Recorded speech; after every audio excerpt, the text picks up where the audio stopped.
Disclaimer: the information presented in this comprehensive video, including all discussions regarding travel nursing compensation, federal tax implications, legal contract negotiations, and career trajectories, is intended strictly for educational and entertainment purposes only. I am not a certified public accountant, a licensed financial advisor, an employment attorney, or a career counselor. The travel healthcare industry is subject to rapid market fluctuations, regional legislation, and highly complex federal tax regulations, particularly concerning non-taxable stipends and permanent tax home designations as outlined by the Internal Revenue Service. Any potential outcomes, financial projections, or career pathways discussed in this presentation are based entirely on historical trends, market analysis, and aggregate case studies, and they do not constitute professional advice or guarantees of future earnings, job security, or career success. Viewers must conduct their own extensive due diligence and consult with qualified, licensed professionals before making any decision to leave permanent staff employment, sign binding agency contracts, or alter their tax filing status. Never make life-altering career, legal, or financial moves based solely on the content of a video. Right now, across the United States, thousands of registered nurses are sitting in dimly lit hospital break rooms, staring exhausted at their smartphones, and endlessly scrolling through travel nursing job boards. They look at advertised weekly gross pay packages of $2,000, $3,000, or even $4,000, and they immediately assume that the travel nursing industry is the ultimate escape route from unit politics, stagnant annual raises, and clinical burnout. But here is the controversial, unvarnished reality that travel nurse staffing agencies and commissioned recruiters are desperately trying to keep quiet in today's shifting healthcare economy. The unprecedented pandemic-era gold rush is officially over, and the market has violently corrected. Yet, the illusion of effortless wealth persists, drawing countless healthcare professionals into a highly volatile system they do not fully understand. Let me introduce you to a case study that perfectly illustrates the high-stakes environment of modern travel nursing. Consider a highly experienced critical care nurse we will call Elena. 2 years ago, feeling severely undervalued at her staff job, Elena signed a lucrative travel contract in Northern California. She grossed over $130,000 in just 9 months. She aggressively paid off her private student loans, purchased a luxury vehicle, and documented her glamorous coastal off-days on social media. She felt completely invincible, but Elena made one catastrophic error that is shockingly common among first-time travelers. She fundamentally misunderstood the strict federal guidelines regarding the duplication of living expenses and the legal maintenance of a permanent tax home. 9 months later, a certified letter from the Internal Revenue Service arrived in her mailbox. Because she had effectively abandoned her legal tax home and failed to duplicate expenses according to federal regulations, all of those tax-free housing and meals and incidental stipends that made up the vast majority of her massive weekly paychecks were suddenly reclassified as fully taxable income. She was hit with a devastating retroactive tax bill, complete with severe financial penalties and compounding interest, wiping out nearly every single dollar of wealth she thought she had built. Elena went from perceived financial independence to functional financial ruin, simply because she treated a highly regulated, legally binding career move like a prolonged, highly paid vacation. Now, contrast Elena's trajectory with another case study, a progressive care telemetry nurse named Marcus. Marcus did not blindly chase the highest-grossing contract in the most expensive, glamorous city. Instead, he analyzed historical rate trends, meticulously maintained a verifiable tax home in a low-cost Midwestern state, and strategically accepted contracts in regional, mid-sized facilities that offered lower gross pay on paper, but resulted in significantly higher net retention after calculating localized living expenses. He read every single line of his agency contract, legally negotiated a strict guaranteed hours clause to protect himself from arbitrary mid-contract hospital cancellations, and actively diversified his agency relationships so he was never beholden to a single recruiter's limited job pool. Marcus quietly built a robust investment portfolio and achieved genuine financial stability without the crushing burnout or the looming threat of catastrophic tax audits. The massive difference between Elena and Marcus is not luck, and it is not clinical skill. It is access to accurate, unfiltered information and the disciplined application of strategic career mechanics. Today, major hospital systems are actively slashing their travel budgets, utilizing bait-and-switch tactics where rates are dropped midway through a 13-week assignment, and aggressively floating travelers to unfamiliar, highly dangerous, and understaffed units to maximize their return on investment. If you walk into this complex industry blinded by the allure of a high hourly rate, you are walking entirely unprotected into a corporate trap designed to exploit your labor. But if you understand the actual granular mechanics of the market, the travel nursing industry remains one of the most powerful, accelerated wealth-building engines available to healthcare professionals today. So what is the exact step-by-step framework that separates the nurses who build sustainable, long-term wealth from the nurses who end up financially devastated and professionally blacklisted? What are the hidden predatory clauses buried deep in the fine print of agency contracts that recruiters actively hope you overlook? And most importantly, how do you mathematically and objectively determine if leaving the relative safety of your staff job is actually worth the immense personal, financial, and professional risk?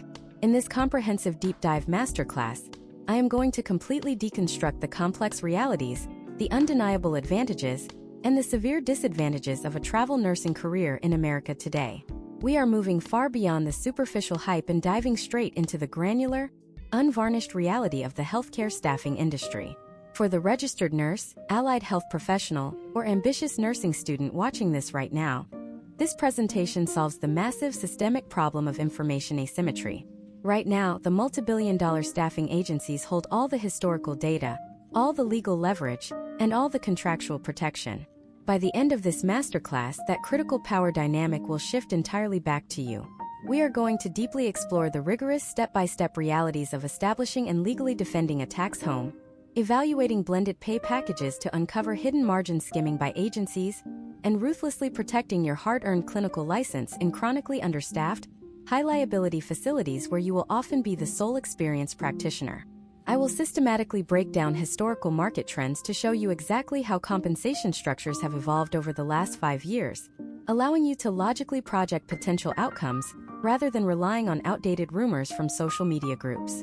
You will learn about the profound psychological toll of constant geographic relocation, the severe impact on your long-term clinical skill development when hospitals refuse to train temporary staff, and the absolute logistical nightmare of securing safe, affordable short-term housing in highly hostile, inflated rental markets. I am going to reveal the specific, tested negotiation tactics that highly experienced, veteran travelers use to secure better shift scheduling, guaranteed block time off, and maximized allowable stipends without triggering automated agency pushback. Furthermore, we will dissect the absolute worst-case scenarios, analyzing everything from mid-shift contract cancellations to multi-state compact licensing delays, and we will provide you with actionable defensive strategies to insulate yourself from these potentially career-derailing events. We will also address the hidden financial costs of traveling, including the loss of vested hospital 401k matches, the dangers of navigating gaps in employer-sponsored health insurance coverage between contracts, and the heavy burden of independently managing your credentialing and compliance documentation. This is not a superficial, generalized overview designed to secretly funnel you into a recruiting service funnel. This is a rigorous, objective, mathematically driven, and unflinching examination of the entire travel healthcare landscape.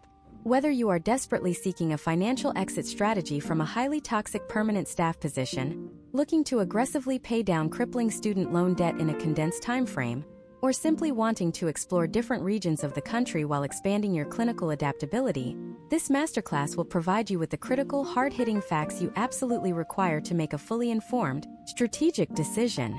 You will no longer have to rely on the inherently biased, financially motivated advice of agency recruiters whose personal commissions directly depend on your immediate signature. Instead, you will possess the comprehensive structural blueprint required to navigate the fiercely competitive travel nursing industry entirely on your own terms, allowing you to maximize your true earning potential while fiercely protecting your professional nursing license, your long-term financial future, and your overall mental well-being.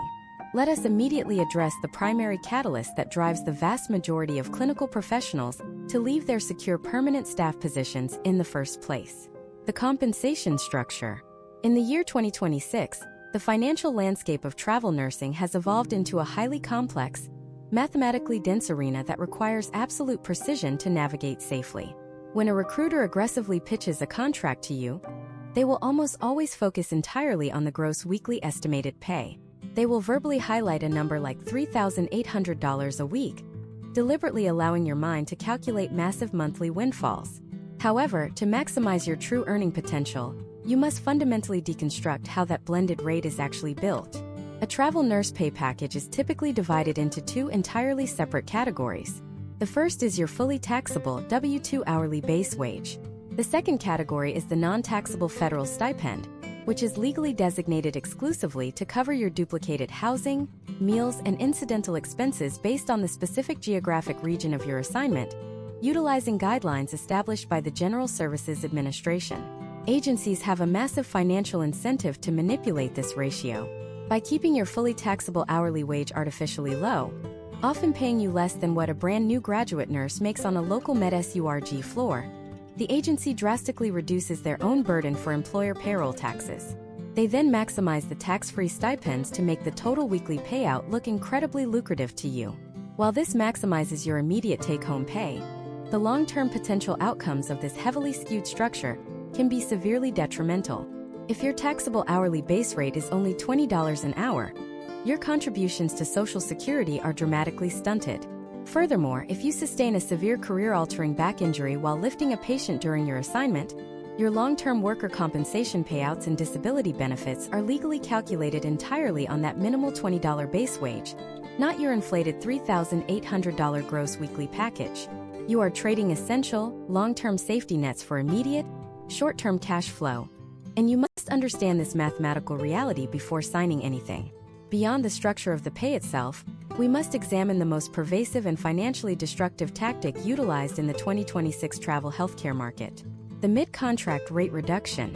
Unlike a traditional hospital staff position where your hourly rate is locked in by rigorous corporate policy or robust union collective bargaining agreements, a travel nursing contract is essentially an at-will temporary labor agreement. Hospitals do not hire you directly. They utilize massive corporate entities known as managed service providers or MSPs to handle their entire contingent labor force. The MSP acts as the gatekeeper between the hospital facility and your specific staffing agency. If the hospital executives review their quarterly financial projections and realize they are overspending on temporary labor, they simply mandate a lower standardized bill rate across the board. The MSP instantly notifies your agency, and your recruiter calls you on a random Tuesday afternoon to formally inform you that your pay is dropping by $800 a week, effective immediately. Imagine if you are a highly specialized pediatric intensive care nurse, and you just relocated across the country for a highly anticipated 13-week assignment in downtown Seattle. You have already signed a strict, non-refundable 3-month lease for a furnished apartment that costs you $3,400 every single month. You have paid thousands of dollars out of pocket to ship your vehicle, secure a temporary parking permit, and expedite your Washington State nursing license endorsement. In week 4, the hospital arbitrarily slashes your rate. You are instantly trapped in a high-stakes geographic and financial hostage situation. You have exactly 2 choices, and both present severe disadvantages. You can submissively accept the drastically reduced rate and work the remaining 9 weeks barely breaking, even after covering your massive duplicated living expenses in a highly inflated coastal rental market. Alternatively, you can abruptly cancel the contract out of principle. If you choose to cancel, you are still legally bound to your expensive short-term Seattle lease. You suddenly have zero income flowing into your bank account, and your agency will immediately halt all stipend payments.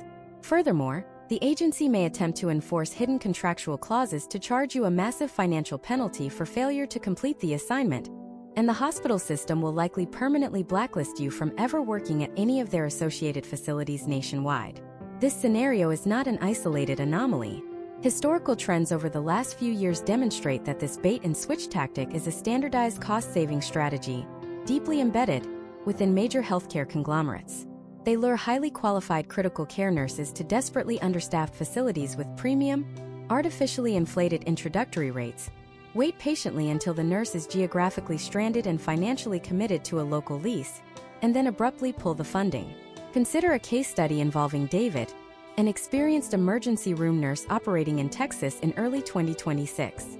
David anticipated this exact vulnerability. Instead of blindly signing the standard agency template, David utilized historical rate trend data to realize the offered rate was suspiciously high for the local market and likely a bait tactic.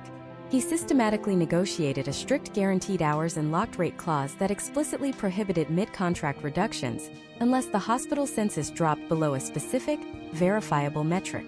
When the hospital inevitably attempted to cut his pay in week 6, David possessed the legal, contractual leverage to absolutely refuse the reduction.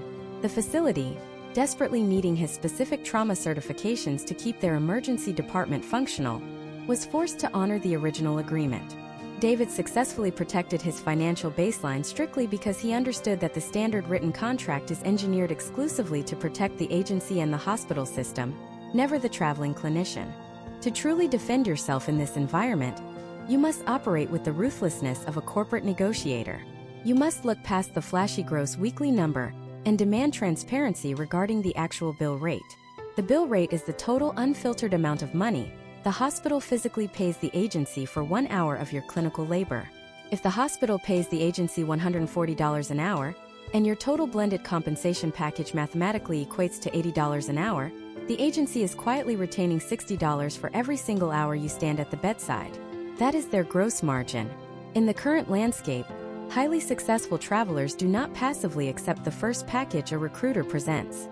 They rigorously reverse engineer the math, research the specific regional bill rates through independent market data, calculate the exact agency margin, and aggressively demand a larger percentage of the total allocation. This requires an entirely different skill set than managing a complex ventilator or titrating critical care drips. It requires a detached, analytical business acumen and the emotional discipline to immediately walk away from a predatory deal. However, you can entirely master the complex mathematics of the blended pay package. You can flawlessly negotiate bulletproof guaranteed hours to prevent mid-assignment cancellations, and you can successfully force agencies to compress their margins to maximize your weekly payout.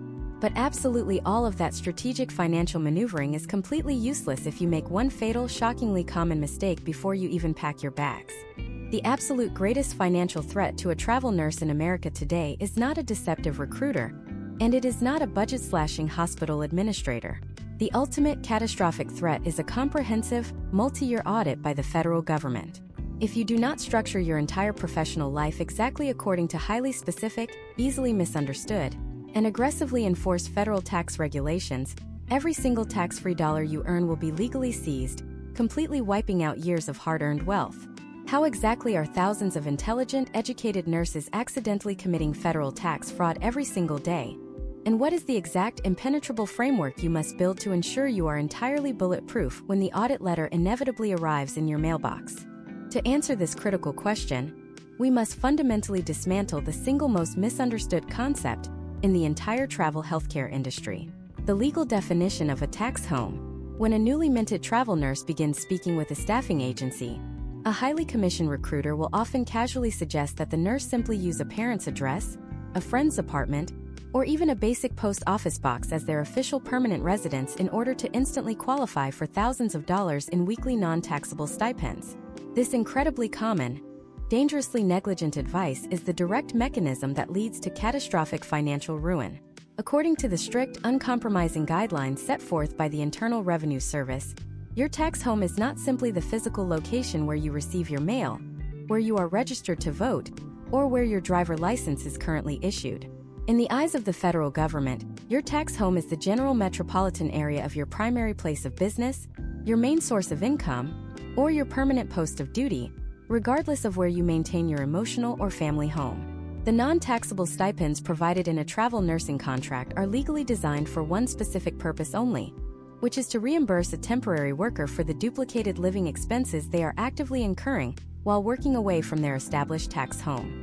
If you do not possess a legally verifiable tax home, you are classified by the federal government as an itinerant worker. An itinerant worker is essentially a professional nomad, and by legal definition, an itinerant worker does not have duplicated expenses because they carry their tax home with them wherever they go. Therefore, an itinerant worker is legally disqualified from receiving any non-taxable stipends whatsoever, and every single dollar of their compensation package must be taxed as standard income. To prevent this disastrous reclassification, travel nurses operating in the year 2026 must aggressively satisfy specific criteria to prove they are actively maintaining a legitimate permanent residence. This requires passing what is commonly known as a three-factor test. First, you must have a historical basis of working in the vicinity of your declared permanent home and continue to derive a portion of your income from that area, although many modern travelers satisfy this by heavily relying on the next two factors. Second, you must have duplicate living expenses. You must be actively paying for a permanent residence at fair market value, while simultaneously paying for a temporary residence at your assignment location. Third, you must not abandon your tax home. This means you must physically return to your declared permanent residence on a regular basis, historically interpreted as roughly 30 days per calendar year, to maintain your geographical tie. Let us examine the profound consequences of failing to deeply understand these nuances through a specific case study. Consider an emergency room nurse named Sarah. Sarah owned a beautiful home in Ohio. She decided to accept a highly lucrative travel contract in Arizona. To maximize her profit margins, Sarah decided to rent out her entire Ohio home to a long-term tenant on a 12-month lease, using the rental income to cover her mortgage while she collected massive tax-free housing stipends in Arizona. This seems like a brilliant financial strategy on the surface. However, when an IRS audit was triggered 2 years later, the auditor immediately recognized a fatal flaw. Because Sarah's tenant was completely covering the cost of the Ohio property, Sarah was no longer incurring duplicated living expenses. She was actually generating a profit on her primary residence. Consequently, her Ohio home ceased to qualify as a legal tax home for the purpose of duplicated expenses. Her itinerant status was activated, and tens of thousands of dollars in previously untaxed stipends were instantly reclassified as fully taxable income, resulting in a retroactive tax bill that entirely wiped out her accumulated savings. Now consider another highly prevalent trap involving fair market value. Take a telemetry nurse named Michael who decided to use his parents' house in Georgia as his tax home while taking contracts in the Pacific Northwest. Michael transferred $300 a month to his parents and called it rent, assuming this minimal payment legally established his duplicated expenses. During his subsequent audit, the federal investigator pulled historical rental data for his parents' specific zip code and determined that renting a private room in that specific neighborhood commanded a fair market value of at least $800 a month.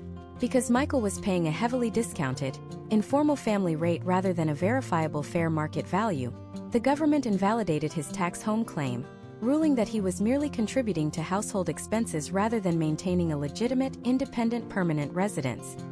His stipends were completely reclassified, and his financial standing was devastated. Imagine if you are working an incredibly demanding contract in downtown Boston, Massachusetts. Your agency is paying you $2,500 a week strictly in tax-free housing and meals stipends.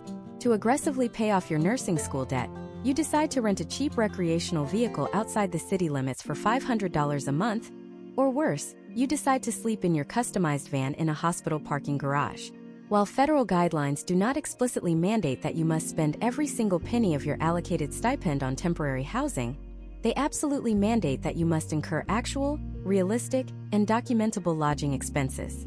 If you are audited and you cannot produce legitimate lease agreements, hotel folios, or verifiable payment receipts for short-term lodging that align with standard living conditions, the auditor can completely revoke your exemption status. Based on historical trends leading into 2026, the federal government has vastly modernized its automated tracking systems. They now actively cross-reference W-2 zip codes provided by massive healthcare staffing agencies with state tax filings, vehicle registration databases, and property ownership records. The statistical probability of facing an audit for contingent workers receiving substantial non-taxable allowances has demonstrably increased. Therefore, the absolute impenetrable framework you must build requires operating your career like a heavily audited corporation. You must maintain a dedicated, meticulously organized paper trail. You must retain copies of every single utility bill, mortgage statement, or formal lease agreement tied to your permanent tax home. You must utilize a dedicated bank account exclusively to pay those permanent expenses, creating an undisputed, easily traceable financial ledger. You must save all airline boarding passes, gas receipts, and toll records proving you physically traveled back to your permanent residence between your regional contracts. You must fiercely protect this paperwork for a minimum of 7 years, because the burden of proof in a tax audit rests entirely on your shoulders, not the staffing agency that originally promised you the tax-free wealth. You have meticulously documented your duplicated expenses, you have legally secured your permanent tax home, you have aggressively negotiated a highly profitable contract with strict guaranteed hours, and you finally walk through the sliding glass doors of an unfamiliar Level 1 trauma center for your very first shift as a highly paid contingent worker. But absolutely nothing could possibly prepare you for the terrifying reality of a modern travel nurse orientation, where you are given exactly 4 hours to learn an entire hospital protocol system, locate the emergency crash carts, and master a new electronic charting system before being handed the absolute sickest, most unstable patients on the unit. How do you fiercely protect your hard-earned clinical license when the hospital deliberately sets you up to fail to maximize their financial investment? And what is the exact legal protocol you must immediately initiate the moment you realize a patient assignment is actively dangerous and potentially lethal? The moment you step onto the floor of a new facility as a contingent worker, you must fundamentally accept a harsh, uncompromising reality regarding your professional existence. To the hospital administration, you are not a valued team member, you are not a long-term investment, and you are certainly not family. You are a highly expensive, temporary line item on a quarterly budget sheet. Because the facility is paying an exorbitant premium for your presence, they expect immediate, flawless clinical execution from the very first minute of your shift. In a traditional permanent staff role, a newly hired critical care nurse might receive 12 to 16 weeks of heavily supervised, preceptor-led orientation. They are gradually introduced to the unit culture, the specific electronic medical record macros, the intricate locations of life-saving equipment, and the nuanced preferences of the attending physicians. In the reality of the 2026 travel nursing market, your orientation will routinely consist of a generic 4-hour computerized module regarding hospital fire safety, a hastily printed map of the campus, and a 5-minute tour of the supply room before you are handed a full assignment of the most medically complex, critically unstable patients on the unit. You will not know the door codes to the clean utility room. You will not know the rapid response protocols specific to that building. You will often not even know where the emergency crash cart is located until the exact terrifying second your patient's heart stops beating. This extreme lack of orientation creates a massive, immediate vulnerability for your professional clinical license. Your nursing license is your singular source of income, your most valuable professional asset, and the result of years of grueling academic and clinical sacrifice. You must protect it with absolute ruthlessness, because no one else will. If a catastrophic sentinel event occurs during your shift, a medication error, a mischange in neurological status, or a patient fall resulting in severe injury, the hospital will immediately activate its massive corporate legal defense team. Their primary objective is not to uncover the truth or to protect the clinical staff. Their singular objective is to shield the multi-billion-dollar healthcare system from liability and massive financial payouts. In these highly contentious legal situations, the hospital will fiercely protect their permanent staff nurses, but they will instantly and aggressively shift the entire burden of blame onto the temporary contingent worker.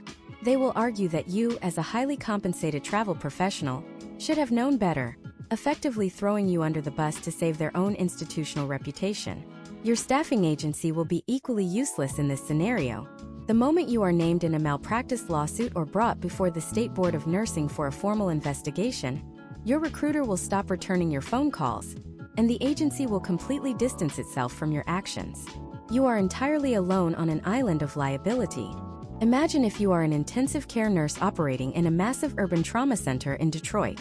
You arrive for your shift and discover that due to severe systemic short-staffing, the charge nurse has assigned you 3 mechanically ventilated patients on multiple continuous vasoactive drips, a dangerously high ratio that blatantly violates standard critical care safety protocols.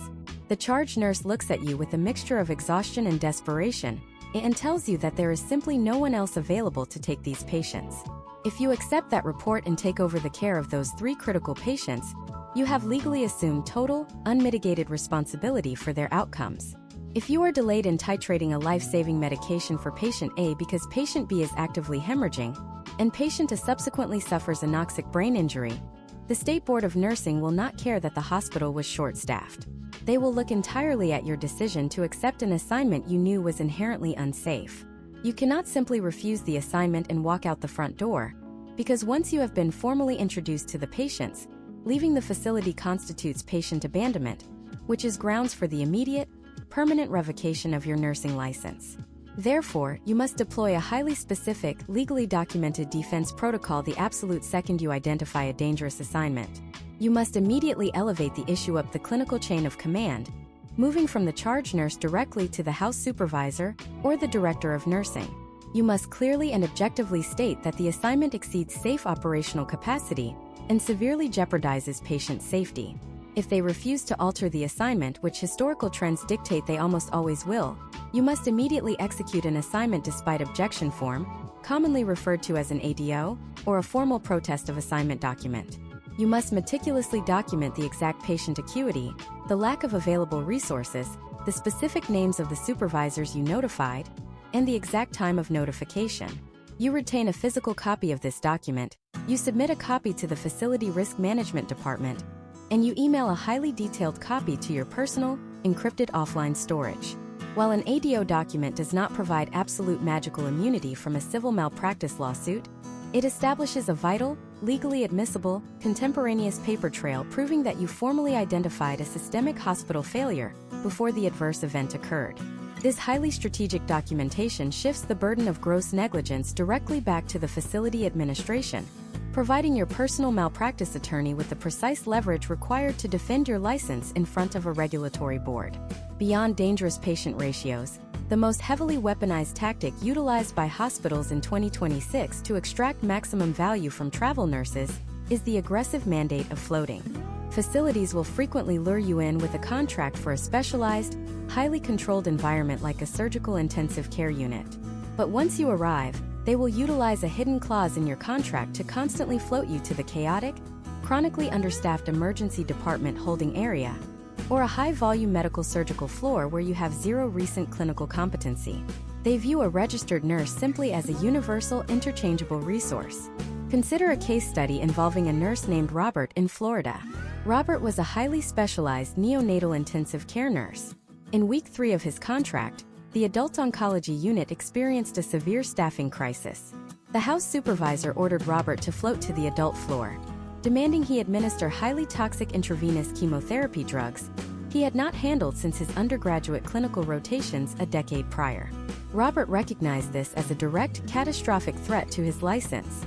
Because Robert was a veteran traveler, he had systematically engineered his agency contract before ever setting foot in the state. He had legally negotiated a strict, non-negotiable clause stating he could only be floated to clinically clustered-like units, specifically defining those units as other pediatric or neonatal intensive care environments. He had explicitly struck the standard language that allowed the facility to float him to any area of the hospital based on the vague term of operational need. When the supervisor threatened to cancel his contract for insubordination, Robert calmly produced his legally binding contract, immediately contacted his agency clinical liaison, and successfully refused the lethal float assignment without suffering any financial or professional penalty. Surviving the actual 12-hour shift, navigating the extreme clinical liabilities, and outsmarting the facility administrators requires an exhausting level of constant, hyper-vigilant professional paranoia. But even if you master the clinical environment and successfully protect your license, your shift eventually ends. You must walk out of those hospital doors and return to your temporary, isolated life. And it is in these quiet, lonely hours off the clock that the hidden, deeply destructive financial and psychological costs of the travel healthcare industry truly begin to manifest. What happens when your staffing agency completely mismanages your temporary benefits, leaving you entirely without health insurance coverage in an unfamiliar state precisely when you require emergency surgery? And how does the constant, relentless geographic isolation physically alter your brain chemistry and destroy your long-term personal relationships? When you transition from a permanent staff position to a contingent labor role, you are completely severing your ties to the massive, heavily subsidized corporate benefits packages that hospitals use to retain their core staff. Staffing agencies will aggressively advertise Day 1 health insurance to pacify your anxieties, but you must deeply analyze the structural mechanics of these temporary policies. In the travel healthcare industry, your health insurance coverage is entirely dependent on your active employment status. The very second your 13-week contract officially ends, whether by completion or by unexpected hospital cancellation, your subsidized health insurance policy is immediately terminated. This creates a highly dangerous, recurring vulnerability known as the coverage gap. Many travelers intentionally schedule 2 to 4 weeks of unpaid time off between assignments to decompress and return to their permanent tax home. During this precise window, you are entirely uninsured unless you proactively navigate the immensely complex and financially punitive system known as the Consolidated Omnibus Budget Reconciliation Act, universally referred to as COBRA. Imagine if you are a healthy, highly active labor and delivery nurse named Sarah operating in the year 2026. Sarah completes a grueling winter contract in Chicago and decides to take a 3-week road trip through the Rocky Mountains before her spring contract begins in Seattle. She ignores her COBRA election paperwork, assuming her perfect health history will protect her for 21 days. On day 12 of her trip, she is involved in a severe multi-vehicle collision on an icy mountain pass, requiring an emergency trauma response, complex orthopedic surgery, and a week in the intensive care unit. Because Sarah was technically unemployed and uninsured on the date of service, she is immediately burdened with a staggering medical bill exceeding $200,000. While federal law allows a retroactive COBRA election window of 60 days, the actual cost of activating that policy requires the traveler to pay the entire, unsubsidized monthly premium out of pocket, which can easily exceed $1,500 a month for a single individual, plus retroactive deductibles. Sarah is forced to liquidate her entire travel nursing investment portfolio simply to cover the catastrophic out-of-pocket maximums, entirely negating a full year of rigorous clinical labor. Furthermore, you must understand the mathematically destructive nature of the deductible reset mechanism. In a standard staff job, your annual health insurance deductible begins in January and accumulates predictably throughout the calendar year. In the travel nursing industry, your deductible is entirely tied to the specific staffing agency providing the policy. If you utilize the highly recommended strategy of agency diversification, meaning you switch between 3 different staffing agencies throughout the year to secure the highest regional bill rates, you are simultaneously triggering 3 entirely separate health insurance policies. Every single time you switch agencies, your annual deductible immediately resets to 0. If your policy dictates a $3,000 out-of-pocket deductible, and you switch agencies 3 times in 12 months, your actual annual healthcare exposure is a staggering $9,000. You could be paying premium rates out of your weekly paycheck, while simultaneously never actually reaching the threshold where your insurance provider begins covering your routine medical expenses. Historical trends show that agencies specifically utilize highly restrictive preferred provider organization networks that are highly localized to their corporate headquarters, meaning a nurse utilizing an agency based in Florida but working a contract in rural Montana will often find that absolutely every single local physician, urgent care clinic, and pharmacy is considered strictly out-of-network, resulting in massive unexpected out-of-pocket expenditures for the most basic medical necessities. While the intricate financial mechanics of temporary health insurance require meticulous, spreadsheet-level management, they are ultimately calculable risks. What is entirely incalculable, and what constitutes the single most severe disadvantage of a prolonged travel nursing career, is the profound, compounding psychological trauma of chronic geographic isolation. Human neurobiology is fundamentally wired for community, long-term social integration, and predictable environmental stability. When you sign a 13-week contract, you are willingly placing your brain in a perpetual unending state of social transience. The initial excitement of exploring a new metropolitan city or a beautiful coastal town rapidly deteriorates when you are forced to navigate that environment completely alone. You arrive in a new city, unload your car into a sterile, unfamiliar short-term rental apartment, and realize that you do not know a single human being within a 500-mile radius. Consider a case study involving a veteran progressive care nurse named James. James has been traveling consistently for 4 years. He is financially independent and clinically masterful. However, James experiences what industry veterans refer to as the social ghosting phenomenon. Every 13 weeks, James is forced to integrate into a highly established, tightly knit hospital unit culture that views him not as a colleague, but as a temporary mercenary. He sits alone in the break room while permanent staff members discuss local school districts, long-term mortgage rates, and upcoming weekend barbecues to which he is explicitly not invited because he will be gone in 2 months. He works his 3 12-hour shifts, returns to his empty apartment, and realizes he has entirely missed his best friend's wedding, his sister's graduation, and 3 consecutive family Thanksgiving dinners.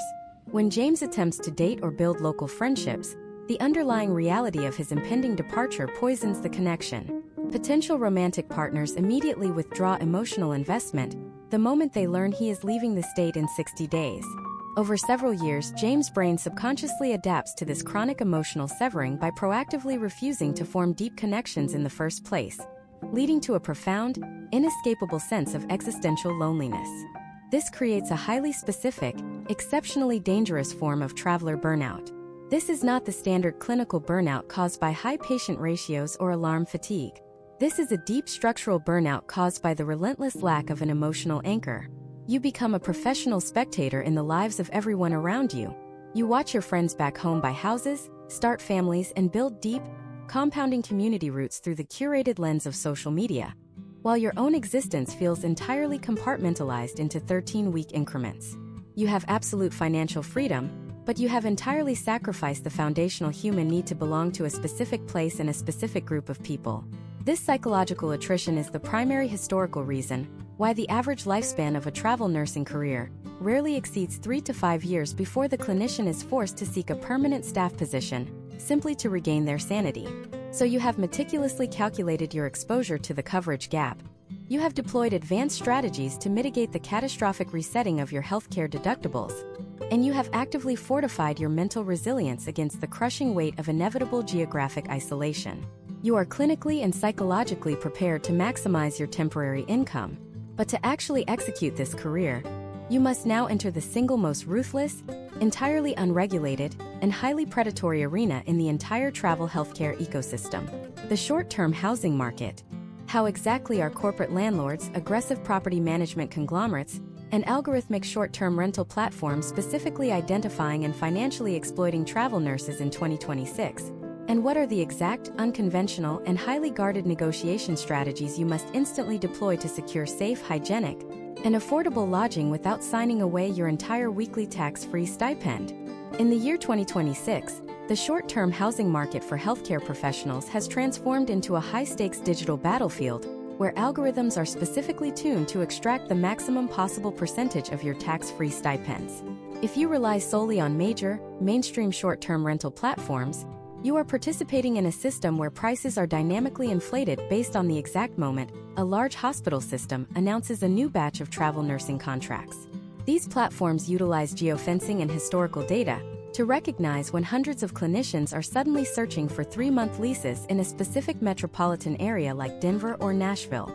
Consequently, a modest one-bedroom apartment that typically rents for $1,800 a month on a standard annual lease is suddenly relabeled as a premium executive suite for $4,200 a month the moment your contract is uploaded to the managed service provider portal. This is known as the traveler tax, and if you do not have a rigorous, unconventional strategy to bypass these algorithmic traps, you will find yourself working 60 hours a week just to fund a landlord's investment portfolio. Consider the case study of an oncology nurse named Chloe, who accepted a high-paying winter contract in Phoenix, Arizona. Chloe followed the standard advice of many recruiting agencies and booked a fully furnished apartment through a popular medical housing website.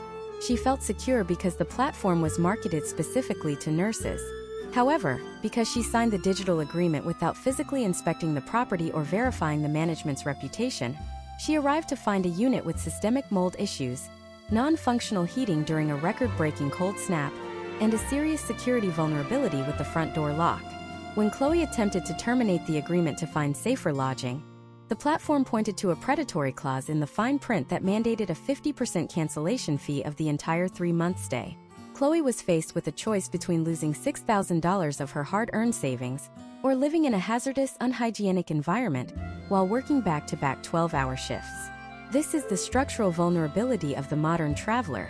You are a high-income, short-term tenant with zero local support, making you the ideal target for predatory property management. To insulate yourself from these potential outcomes, you must deploy a strategy of tactical patience and multi-channel negotiation. The first step is to never, under any circumstances, sign a long-term lease before you have physically walked through the property. In 2026, the prevalence of sophisticated rental scams involving deepfake property photos and hijacked listings has reached an all-time high. Highly successful travelers now utilize a 4-day hotel or short-term stay at the beginning of every contract. This allows you to physically drive through the neighborhood at night to assess safety, verify the actual commute time to the hospital during shift change, and personally meet with independent landlords who list on smaller, community-based platforms or local social media groups. These independent owners are often desperate for the stability of a 3-month professional tenant and are far more likely to negotiate a fixed, fair market rate that significantly undercuts the corporate algorithmic pricing. Imagine if you are preparing for an assignment in a high cost of living area like San Francisco.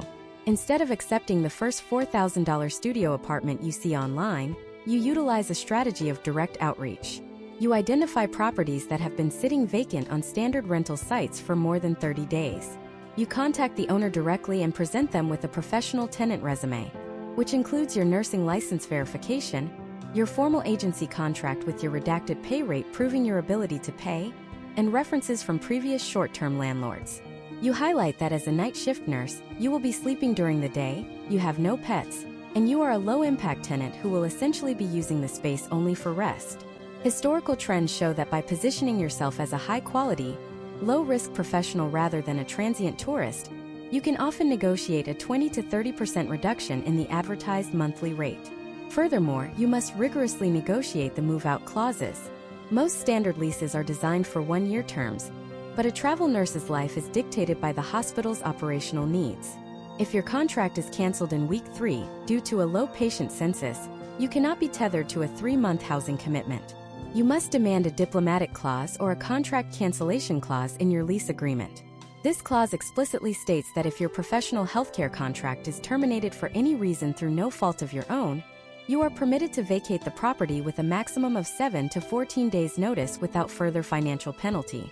If a landlord or property manager refuses to include this specific protection, you must walk away from the deal immediately, regardless of how beautiful the property appears. The financial risk of a double rent payment, where you are paying for an empty apartment in one state while starting a new job in another, is a primary driver of financial instability in the contingent labor market. Beyond the physical structure of your housing, you must also consider the hidden logistical costs that can quietly erode your profit margins. In 2026, many urban apartment complexes have moved to unbundled pricing, meaning your $4,000 rent does not include essential utilities, high-speed internet, parking fees, or even basic furniture. When you factor in the cost of a furniture rental subscription, which can easily exceed $500 a month, and the premium for short-term utilities, your actual housing costs can be 25% higher than the base rent. Advanced travelers often choose to invest in high-quality, portable, lightweight furniture or operate out of a professionally converted van or recreational vehicle. While this requires a significant upfront investment and a high degree of personal discipline, it allows the clinician to completely bypass the predatory short-term rental market and retain nearly 100% of their non-taxable housing stipend. Consider the case of a surgical technologist named Marcus, who invested $40,000 into a specialized mobile living unit. By consistently staying in high-quality, secure long-term RV parks near major medical centers for a fraction of the cost of a traditional apartment, Marcus was able to save an additional $2,000 every single month. Over a 3-year travel career, the mobile unit paid for itself twice over through pure stipend retention and provided Marcus with a consistent, familiar environment that significantly mitigated the psychological toll of geographic relocation. However, this lifestyle choice introduces its own set of complex variables, including the difficulty of securing safe, legal parking in strictly zoned urban areas, and the intense physical maintenance required for mobile living. You have now mastered the mathematics of the pay package, the legalities of the tax home, the defense of your clinical license, and the complexities of the short-term housing market. You are finally in a position where the money is flowing in and your expenses are tightly controlled. But this is the exact moment when the most subtle and dangerous trap of the travel nursing career begins to close. It is called lifestyle creep. When you start seeing $5,000 deposits hitting your bank account every Friday, your perception of value and your relationship with money fundamentally shift. How do thousands of travel nurses earn double or triple their staff salary for years, yet end up with zero net worth and a mountain of consumer debt the moment they decide to stop traveling? And what is the exact automated financial system you must build today to ensure that your years of clinical sacrifice result in permanent, generational wealth, rather than just a collection of expensive memories and a high-mileage vehicle? The phenomenon of lifestyle creep in the travel nursing industry is a psychological and financial trap that has dismantled the long-term stability of thousands of clinicians. When a registered nurse moves from a staff position earning $60,000 a year to a travel role grossing $180,000 a year, their brain frequently fails to categorize that additional income as a temporary, market-driven premium. Instead, they psychologically anchor to the new, higher number as their baseline reality, In the year 2026, the temptation to overspend is amplified by a highly sophisticated digital ecosystem of luxury travel influencers and targeted advertisements specifically designed for high-earning healthcare transients. You begin to justify premium rental cars, five-star weekend getaways between shifts, and high-end consumer electronics as well-deserved rewards for your clinical exhaustion. This is the exact moment you lose the primary advantage of the travel nursing career. Consider the case study of a cardiovascular operating room nurse named Jessica. Jessica spent 3 years traveling through high-paying regions in California and the Northeast. During this time, she consistently grossed over $4,000 a week. Because she felt she was making more money than she could ever spend, she neglected to set a strict budget. She leased a high-end European SUV with a monthly payment of $1,200, ate at expensive restaurants for nearly every meal because she was too tired to cook in her temporary kitchen, and frequently flew her friends out to join her on glamorous beach vacations during her weeks off. When the market corrected in early 2026 and her weekly pay dropped back to a more sustainable regional average of $2,400, Jessica found herself in a state of acute financial crisis. Her fixed monthly expenses, which she had scaled up to match her peak earnings, now consumed 80% of her take-home pay. She had no significant savings, no investment portfolio, and was forced to continue traveling in a hostile market she hated simply to avoid defaulting on her luxury car loan and credit card debt. Jessica's story illustrates that without a detached, automated financial framework, you are simply a high-income pauper. To avoid this outcome, you must implement a strategy of radical financial compartmentalization the very day you receive your first travel deposit. The most effective historical trend among wealthy travelers is the implementation of a fixed lifestyle ceiling. This means you determine the exact dollar amount required to live a comfortable middle-class life in your home state, and you live strictly on that amount regardless of how much your travel contract pays. If your staff job expenses were $4,000 a month, you continue to live on $4,000 a month while traveling. Every single dollar of the surplus, the travel premium, is immediately and automatically diverted into a separate, dedicated wealth-building bucket before you even have the chance to see it in your checking account. In the 2026 economy, this often involves the automated purchase of diversified index funds, the aggressive funding of a self-employed 401k if you are operating as an independent contractor, or the systematic accumulation of a down payment for a cash-flowing real estate asset back in your tax home. Imagine if you are a travel nurse named Anthony. Anthony treats his travel career like a 3-year military deployment. He drives the same reliable, fuel-efficient vehicle he owned as a staff nurse. He stays in safe but modest housing.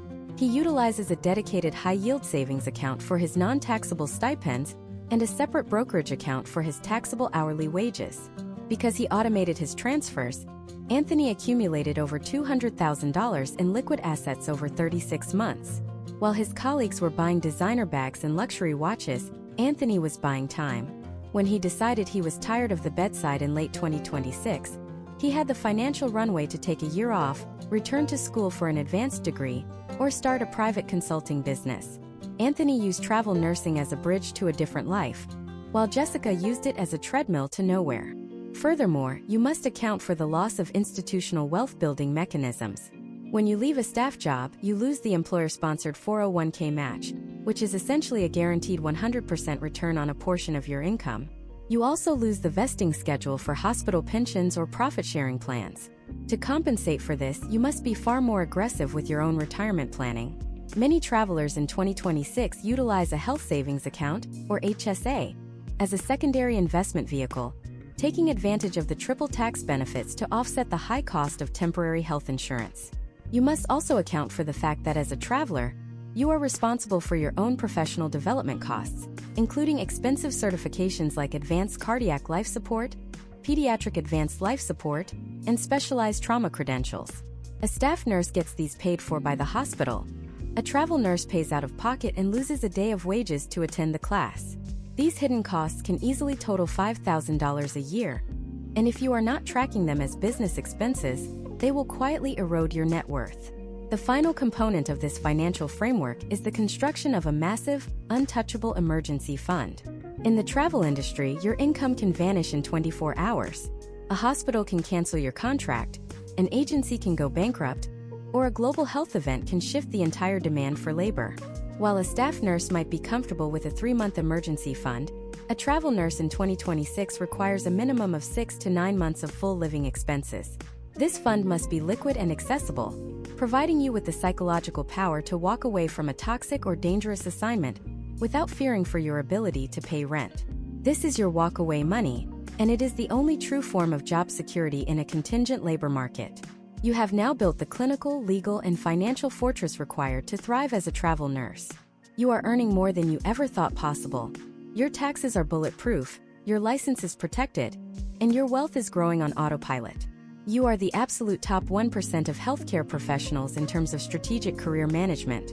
But as you sit in your quiet, temporary apartment, looking at your growing bank balance, you realize that your clinical skills are beginning to feel stagnant. You are being used as a task-oriented pair of hands rather than a developing professional. You are no longer being invited to high-level committees, you are not being trained on new surgical technologies, and you are being passed over for advanced leadership opportunities. You are starting to wonder if, by chasing the short-term capital of travel nursing, you are inadvertently destroying your long-term professional marketability. How exactly does the travel industry create a hidden ceiling on your clinical expertise? And what is the specific high-level strategy you must use to ensure that you don't wake up in 5 years as a highly paid nurse who has become clinically obsolete in a rapidly evolving technological landscape? The professional stagnation inherent in the travel nursing industry is a subtle, corrosive force that often goes unnoticed until a clinician attempts to transition back into a high-level staff or leadership role. In the year 2026, healthcare technology is advancing at an exponential rate, with artificial intelligence-driven diagnostic tools, robotic-assisted bedside procedures, and complex genomic-based pharmacological protocols becoming the standard of care in top-tier academic medical centers. When you are a permanent staff member at a magnet-designated facility, the hospital invests heavily in your intellectual capital.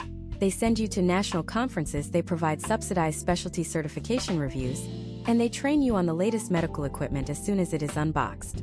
As a traveler, you are systematically excluded from this professional evolution. The hospital views you as a finished product, a plug-and-play tool to fill a scheduling hole. They have zero incentive to train a temporary worker on a new $500,000 electronic health record upgrade or a proprietary mechanical circulatory support device if you are scheduled to leave in 6 weeks. Consider the case study of a highly competent labor and delivery nurse named Elena. Elena spent 4 years traveling, chasing high-grossing contracts across the rural Midwest and the Mountain West. She was earning more than she ever had, but because she was consistently working in smaller community hospitals to maximize her stipend retention, she was never exposed to the emerging high-acuity protocols being implemented in major metropolitan teaching hospitals. In 2026, when Elena decided she wanted to settle down and applied for a prestigious assistant nurse manager position at a Level 1 research hospital in Boston, she was shocked to find that her resume was essentially viewed as a 4-year gap in professional development. The hiring committee saw a nurse who was clinically competent in basic tasks, but lacked any recent experience with unit-based counsels, quality improvement initiatives, or the advanced fetal monitoring software that had become industry standard while she was away. Elena found herself in a paradoxical position. She had the financial net worth of a corporate executive, but the clinical and leadership marketability of a mid-level staff nurse. To prevent this outcome, you must treat your professional development as a personal business expense and a non-negotiable part of your weekly routine. You cannot wait for a hospital to offer you training. You must aggressively seek out and fund your own continuing education. In 2026, this means maintaining active memberships in specialized organizations like the American Association of Critical Care Nurses or the Emergency Nurses Association. It means utilizing your off days to complete advanced certifications that go beyond the basic requirements of your contract. If you are an ICU nurse, you should be pursuing your CCRN or your CMC certifications independently. By showing up to a new contract already possessing the highest level of national certification, you immediately signal to the local management that you are not just a warm body, but a high-level subject matter expert. This often results in better assignments and more respect from the permanent medical staff, which indirectly protects your license by ensuring you are given the resources you need to succeed. Imagine if you are a travel nurse named Derek. Derek recognizes the risk of clinical obsolescence and builds a specific clinical growth clause into his personal career roadmap. Every third contract, Derek intentionally accepts a lower-paying assignment at a major academic teaching hospital. He does this specifically to gain exposure to the latest medical technologies and research-based protocols. He spends those 13 weeks acting like a sponge, learning the new equipment, attending the open access grand rounds, and networking with the department heads. He then takes those newly acquired skills and markets himself as a premium specialist for his next high-paying contract. Derek is effectively using the high-pay contracts to subsidize his own high-level clinical internships. By the end of 2026, Derek is not just a traveler. He is a highly specialized consultant who is recruited for his specific knowledge of cutting-edge cardiovascular technologies, making him immune to the general market fluctuations that affect less specialized nurses. Furthermore, you must proactively manage your professional reputation in a digital age. In 2026, hospital systems utilize sophisticated internal databases to track contingent labor performance. If you are a traveler who simply does the bare minimum, shows up exactly on time, and leaves the second your shift ends without ever contributing to the unit culture, you will likely receive a neutral or mediocre rating in the Managed Service Provider portal. However, if you actively participate in shift handoff improvements, assist with the onboarding of other new travelers, and maintain a reputation for clinical excellence, you build a trail of positive evaluations that follow you nationwide. This digital footprint is your most valuable asset when the market tightens. When 50 nurses apply for a single high-paying contract in Hawaii, the agency and the hospital will look directly at those historical performance metrics. The nurse with a consistent history of high-level clinical contribution will secure the contract every single time over the nurse who simply coasted for the paycheck. Another critical factor in maintaining your marketability is understanding the long-term impact on your specialized skills.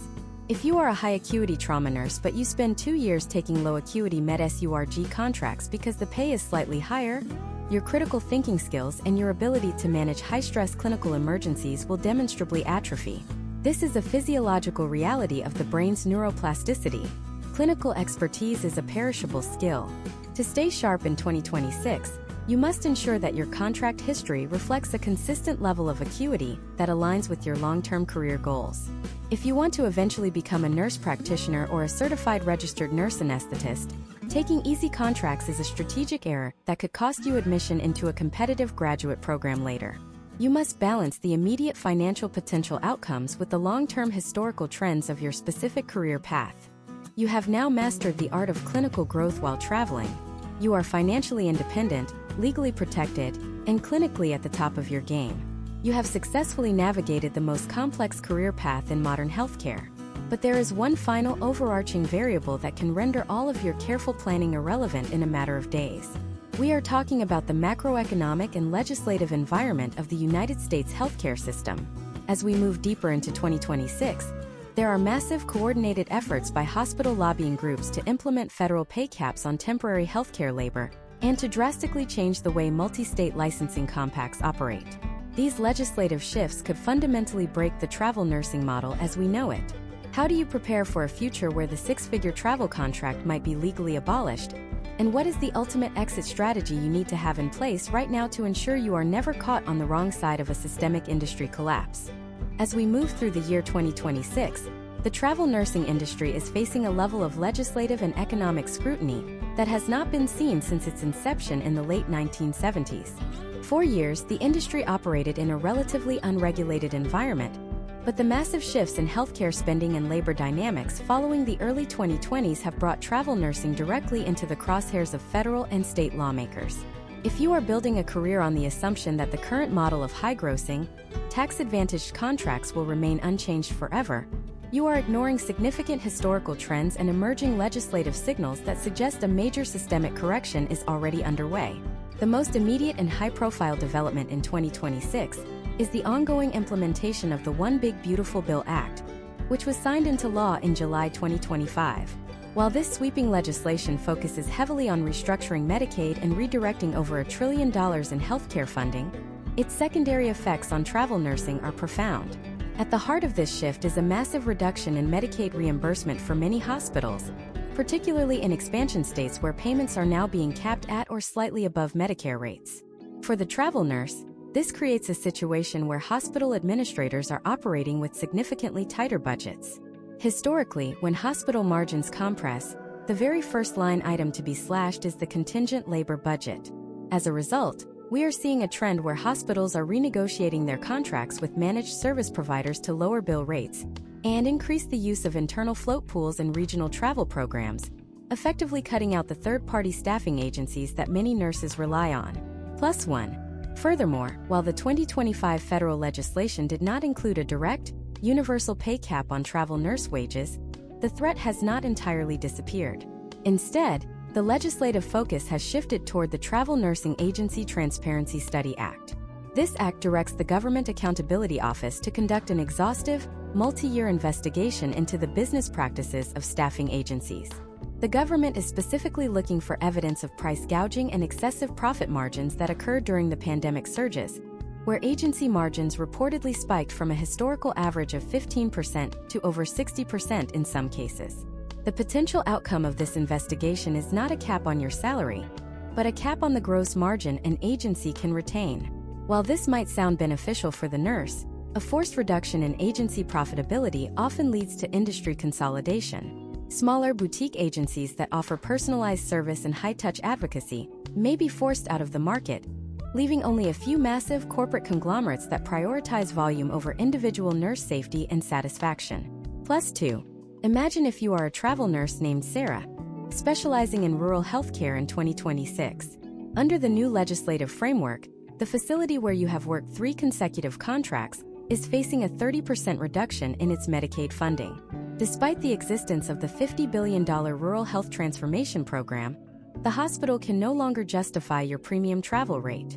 On a Friday afternoon, your agency informs you that your contract is not being renewed, and there are no other travel openings within a 300-mile radius because 4 other nearby rural facilities have recently closed their doors due to the same funding cuts.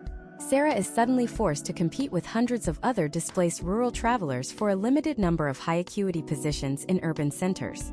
This is the new reality of the 2026 market. Demand has not disappeared, but it has become hyper-localized and intensely competitive. Plus one. Simultaneously, the regulatory environment for clinical practice is tightening.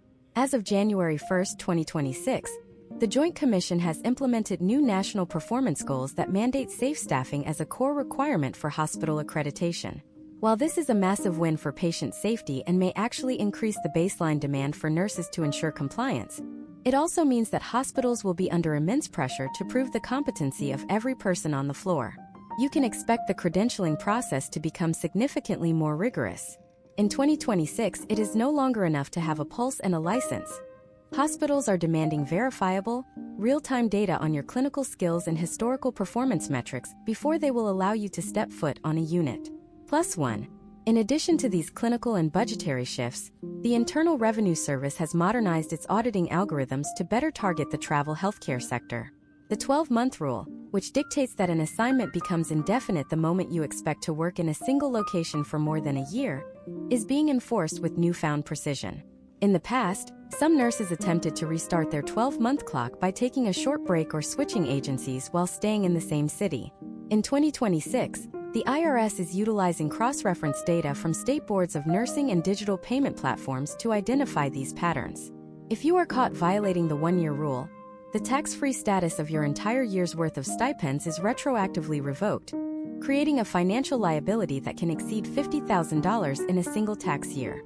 Given this volatile mix of declining hospital reimbursements, increased regulatory oversight, and aggressive tax enforcement, you must possess a comprehensive, multi-layered exit strategy. You can no longer afford to view travel nursing as a permanent career path. Instead, you must view it as a high-intensity, short-term capital accumulation phase. The most successful travelers in 2026 are those who have utilized their peak earnings to diversify their income streams, ensuring that their lifestyle is not dependent on a fluctuating travel rate. This involves building a significant equity position in a primary residence, maximizing contributions to self-employed retirement accounts, and maintaining active, unencumbered licenses in as many nurse licensure compact states as possible to maximize geographic flexibility. As the map of the United States increasingly turns blue with the addition of states like Pennsylvania, Illinois, and potentially Washington and Oregon to the compact, your ability to move fast and follow the remaining high-paying markets will be your greatest professional defense. But even with a compact license and a solid bank account, there is one final inescapable truth that every travel nurse must eventually face. No amount of money can fully compensate for the long-term erosion of your personal identity and the deep-seated exhaustion of being a perpetual stranger in a strange land. We have deconstructed the money, the taxes, the legal risks, and the clinical challenges of this career. Now, it is time to look at the final, most important piece of the puzzle. How do you actually know when it is time to hang up the travel bag for good? And what is the exact step-by-step process for successfully reintegrating back into a stable, fulfilling, and sustainable permanent staff role without sacrificing the financial freedom you work so hard to achieve? The decision to transition from the high-stakes, high-yield world of travel nursing back into a permanent staff position is often the most difficult psychological hurdle a healthcare professional will ever face. In the year 2026, many clinicians find themselves trapped in a golden cage. They are exhausted by the constant relocation, the professional isolation, and the lack of clinical mentorship, yet they are paralyzed by the thought of returning to a bi-weekly paycheck that may be 60% lower than their current travel earnings. This is known as the transition shock, and without a strategic step-by-step reintegration plan, most nurses who attempt to settle down end up quitting their new staff jobs within 6 months to return to the road, essentially trapped in a cycle of perpetual burnout. To successfully navigate this final phase, you must first engage in a radical recalibration of your financial identity. You have spent years viewing your income through the lens of weekly gross deposits and tax-free stipends. When you look at a staff nurse salary offer in a mid-sized city like Indianapolis or Charlotte, your initial reaction will be one of perceived poverty. However, you must mathematically account for the total compensation package that a permanent role provides, which is often invisible on a travel contract. This includes the dollar-for-word value of employer-sponsored health insurance premiums, the massive long-term impact of a 401k match, the accrual of paid time off, and the eligibility for annual performance bonuses and clinical ladder advancements. Based on historical trends in 2026, a staff nurse earning $100,000 a year with a comprehensive benefits package often has a similar long-term net wealth trajectory as a traveler grossing $150,000 who is paying for their own private insurance, individual retirement accounts, and uncompensated time off. Consider the case study of a nurse named Thomas, who had traveled for 5 years and specialized in trauma surgery. Thomas realized that his physical health was declining due to the stress of overnight, on-call shifts in unfamiliar hospitals. He decided to take a permanent staff position at a magnet-designated facility in North Carolina. Before he signed the offer, Thomas utilized his travel savings to pay off his mortgage entirely. Because he entered the staff role with zero debt and a massive 6-month emergency fund, the lower monthly salary did not trigger financial panic.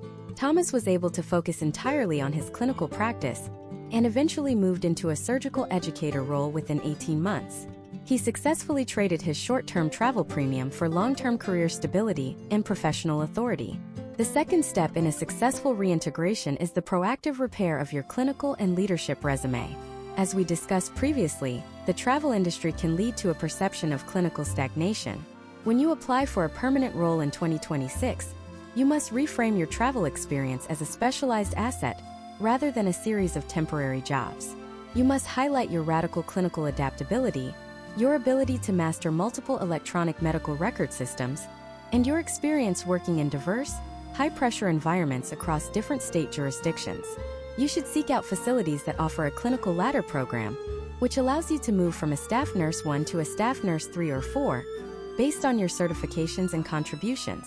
This is the only way to quickly close the income gap between travel and staff nursing.